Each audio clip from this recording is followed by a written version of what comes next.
Hi అండి, నేను మీ స్వప్న. పండు మిరపకాయల పచ్చడి ఇది లాస్ట్ ఇయర్ది అండి. అయిపోవచ్చింది, కొంచెమే మిగిలింది. ఆ కొద్దిగానే నేను తాలింపు పెట్టేసేస్తున్నాను, ఎందుకంటే ఈ ఇయర్ కూడా పెట్టుకోవాలి కదా, అందుకని. అది ఉంటే మళ్ళీ ఇది పెట్టుకోమని ఏం లేదండి. స్టవ్ ఆన్ చేసి బాండీ పెట్టుకొని ఆయిల్ హీట్ ఎక్కిన తర్వాత 1 by 1 తాలింపు వేసుకోవాలండి. ఆయిల్ వేడెక్కిన తర్వాత తాలింపు గింజలు, వెల్లుల్లిపాయ రెమ్మలు కచ్చాపచ్చగా దంచుకోవాలండి. అలాగే ఎండు మిరపకాయలు కూడా వేసి మీడియం ఫ్లేమ్లో కాస్త 2 minutes వేయించుకొని కరివేపాకు కూడా వేసుకొని చిటిపట్లాడిన తర్వాత కొంచెం ఇంగు వేసుకోవాలి.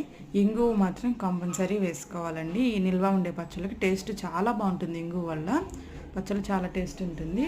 అలాగే ఫైనల్గా ఈ పండు మిరపకాయల పచ్చడి కూడా వేసుకొని ఒక 5 నిమిషాలు ఫ్రై చేసుకుంటే సరిపోతుంది.